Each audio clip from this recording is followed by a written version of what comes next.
व बरकातुहू। नहमदुहु व नसल्ली अला रसूलिहिल करीम, अम्मा बअद।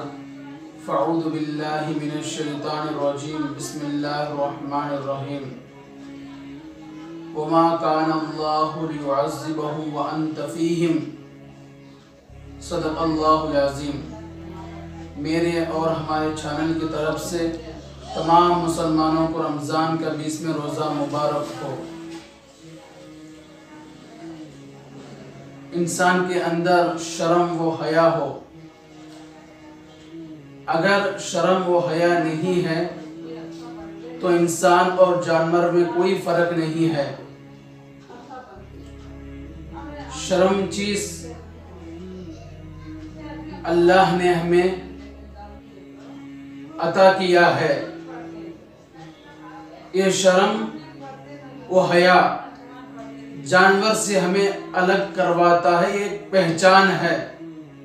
अगर शर्म व हया नहीं है तो जानवर में हमें कोई फर्क नहीं है।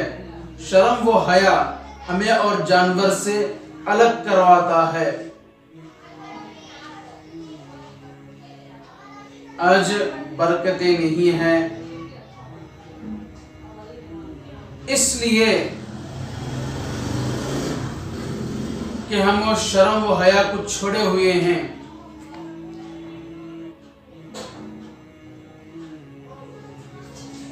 इब्राहिम अलैहिस्सलातु वस्सलाम को आग में डालना, दुश्मनों ने आग को पैदा किया, ऐसी आग को बनाया, कई मील तक उसकी भाप जाती रही और उसकी भाप ऐसी थी जो कोई परिंदा उड़ता था तो उसकी भाप लगकर वो परिंदा राख हो जाते था। बहुत बड़ा आग बनाया उन्होंने। अब सोचा कि हम तो आग को तैयार कर लिए, अब इब्राहिम को आग में कैसे डालेंगे और आग में कहां डालना है? आग के बीच के हिस्से में डालना है। आग के बीच के हिस्से में कैसे डालना है? उसकी भाप कई दूर दूर तक फैल रही है, उसके करीब तक भी जाने के लिए नहीं होता है, तो हम आग के बीच में कैसे डालना? तो उन्होंने मिंचलिक बनाया। मिंचलिक किसे कहते हैं? उस जमाने में बादशाहों के दरवाजों को फोड़ने के लिए उस पर पत्थर डालते और रस्सी से खींचते, वो पत्थर जाकर दरवाजे को लगता, वो दरवाजा फूट जाता था। ये मिंचलिक है। इस मिंचलिक को उन्होंने तैयार किया और उसका प्रैक्टिस कर रहे थे।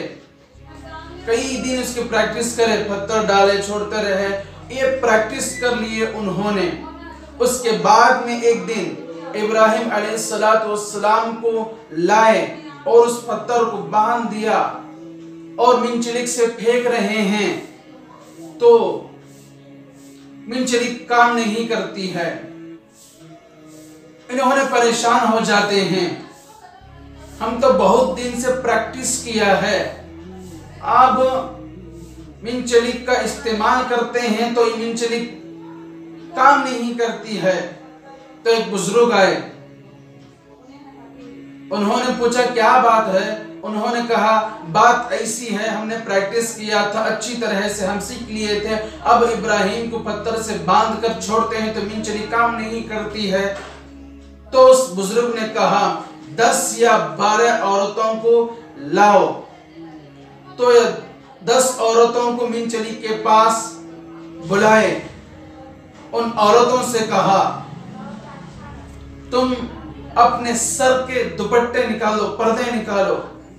तो उन औरतों ने उनके सर पर जो पल्लू थे, दुपट्टे थे, वो निकाल दिए।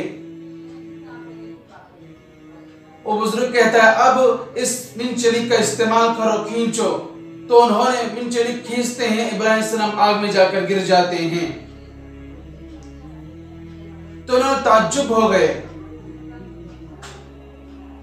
उनसे पूछा ये क्या बात है, हमने मीन चलिक इस्तेमाल किया है तो मीन चलिक काम नहीं करती है। ये 10 औरतें अपने सर पर दुपट्टे निकालने से, पल्लो निकालने से ये मीन चलिक काम कर देती है। इब्राहिम आग में जाकर गिर जाते हैं, क्या बात है। तो बुजुर्ग कहता है जो इब्राहिम है वो नबी हैं, तुम नबी को आग में डालने की कोशिश कर रहे थे, इस नबी को तुम कोशिश कर रहे थे, मीन चलिक को खींचते थे और फरिश्ते उसको रुकाते थे। तुम डालने की कोशिश में थे, फरिश्ते बचाने की कोशिश में थे। जब ये 10 औरतें आए, इनके सर पर दुपट्टे निकल गए, पल्लो निकल गया, तो इसकी वजह से वहां पर जो इब्राहिम को बचाने के लिए, जो मीन चलिक को रोकने के लिए जो फरिश्ते आए थे, वो फरिश्ते वहां से निकल गए। ये मीन चलिक काम करने लगा है।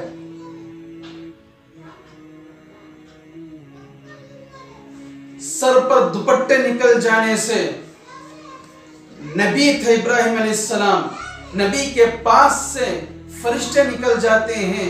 हमारे घरों में, हमारे घर गुनहगारों के घर हैं, हमारे घरों के अंदर रहमत के फरिश्ते कैसे आते हैं। बगैर पल्लू के खाना पकाना, बगैर पल्लू के दस्तरखान बिछाना, बगैर पल्लू के खाना खाना, बगैर पल्लू के गली में फिरना, ये ऐसी चीज है, बेशर्म है।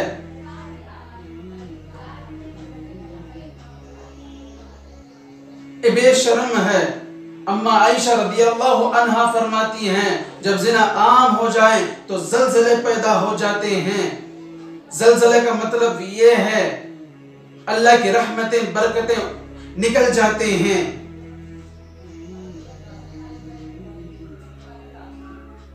जलजले पैदा हो जाते हैं, रहमत के फरिश्ते निकल जाते हैं। जब आदमी जिना करता है, जैसा बटन दबाते ही छतरी यूं खुल जाती है, उसका ईमान भी हवा में यूं चले जाता है। किसी औरत को देखना ये भी जिना का एक हिस्सा है। किसी औरत की आवाज चाहत से सुनना ये भी जिने का एक हिस्सा है। कोई औरत का हाथ तक पैर तक भी देखना ये भी जिने का एक हिस्सा है। जो औरत उस आवाज को दूसरों को सुनाती है, वो औरत जिसके पैर गैर मर्द को दिखाती है, जो औरत उसका चेहरा दूसरे मर्द को दिखाती है, वो चेहरा उस दिन क़यामत में जलना पड़ेगा।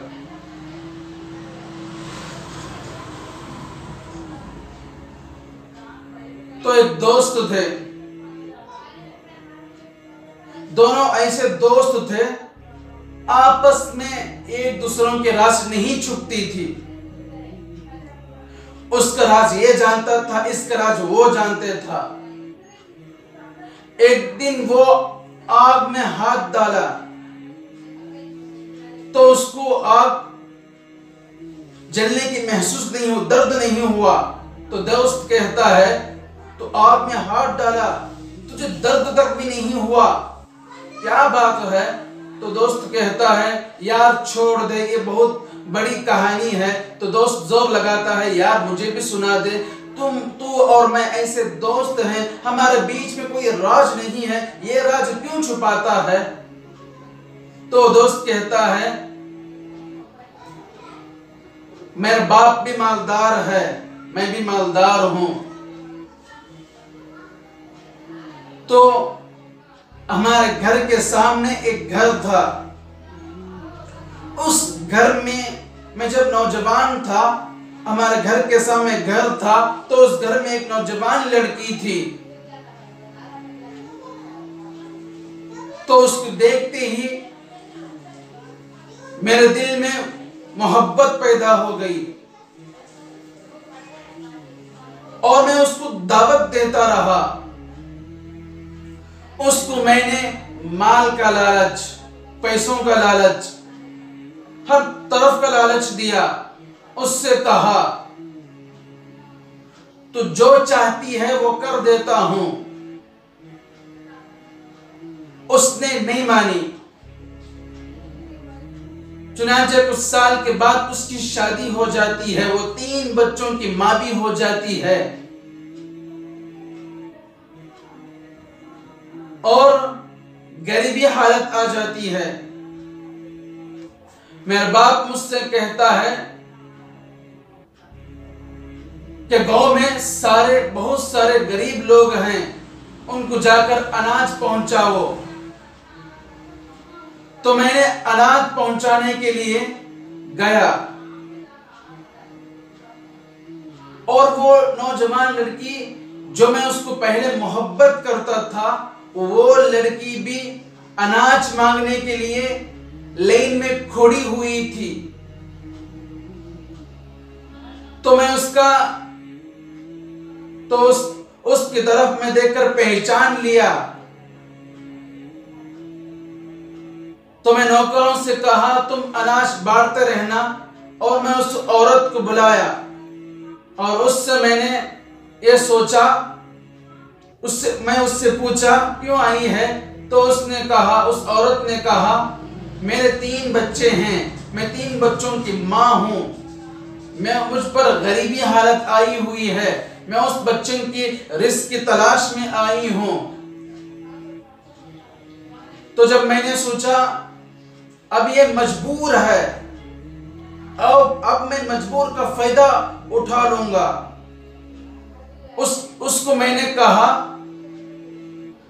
तू जो चाहती है वो मैं कर देता हूं, मेरी एक ख्वाहिश जो मैंने पहले भी कहा था वो ख्वाहिश पूरा कर देना। जिने की दावत दिया। तो उस औरत ने कहा मैं जिना नहीं करूंगी। तो उस औरत वहां से चले गई। मेरे बच्चे भूख से थे और उस बच्चों में से एक बच्चा कहा मां हमें बहुत भूख लग रही है, हम ना गले दबाकर मार डाल या रिज़्क का इंतजाम कर। जब ये बच्चे कहा ना, मां तो तय हो गई थी कि चलो के गुनाह कर लेंगे, बाद में तौबा कर लेंगे। तो वो उसके पास जाती है, वो कहती है कि रहम कर, बच्चे भूखे हैं। तो वो कहता है कि नहीं मानूंगा, मेरी ख्वाहिश पूरी कर दे, तू जो चाहे वो कर देता हूं। तो वो सोची और वो उसके दिल में ख्याल आया कि चलो भूख से मर जाएंगे, गुनाह नहीं करेंगे। तो वो वहां से मैं मर जाऊंगी, जिना नहीं करूंगी, गुनाह नहीं करूंगी, अब के बाद इस तेरी दहलीज पे नहीं आऊंगी, एक कहकर वहां से चली गई। बच्चों ने कहा माँ खाना कहाँ है? तो माँ कहती है थोड़ी देर में आ जाएगा, इंतजार कर लो। तो माँ नमाज पढ़ती है। थोड़ी देर के बाद में दरवाजा खटखटाते हैं। दरवाजा खोल कर देखती है कि वो नौजवान अपने नौकर के साथ खड़ा हुआ है। तो वो औरत कहती है अब क्यों आया है? तो उस नौजवान कहता है तू गरीब होकर अल्लाह को तू इतना डरती है, मैं मालदार होकर अल्लाह से और कितना डरना है। आज के बाद से मैं किसी को इस तरफ दावत नहीं दूंगा, मेरी बहन इस अनाज को ले ले। तो उस औरत ने कहा रुक जा, मैं पहले अल्लाह से दुआ करती हूँ। अल्लाह से दुआ करी, या अल्लाह अगर ये सच में बदल गया है तो इसको दुनिया की आग और आखिरत की आग से बचा दे। उस दोस्त को उसने कहता है दोस्त यार उस मेरी बहन का सदका है, उसकी दुआ का सदका है, इस दुनिया की आग में जो मैं हाथ रखता हूं मुझे जलता नहीं है। अल्लाह के ज़ात से उम्मीद है आखिरत के आग से भी अल्लाह बचाएगा।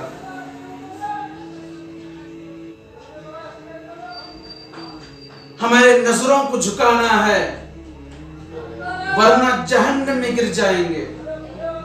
हम कहते हैं कि बरकत नहीं है, कैसे बरकत उतरेगी? नबी के जूते का सदका है, अल्लाह ने हमें अजाब नहीं दिया है। वरना पिछले उम्मतों में देखो, किसी पर तूफान, किसी कौम पर तूफान आई, किसी कौम पर पत्थर की बारिश, किसी कौम में ज़लज़ला आया। अगर उनकी रहमत ना हो दरमियान में, अभी आग लग जाएगी दोनों जहां में। अल्लाह फरमाते हैं वमा कान अल्लाहु लियुअज़्ज़िबहुम व अंत फ़ीहिम, महबूब तेरी वजह से मैं अजाब नहीं उतारता, वरना पीस कर देता। नजरों को पाक रखो, नीयत को साफ रखो। शर्म व हया वो चीज है हमें और जानवर में फर्क पैदा करवाता है। अगर हमारे अंदर शर्म व हया नहीं है, हमें और जानवर में कोई फर्क नहीं है।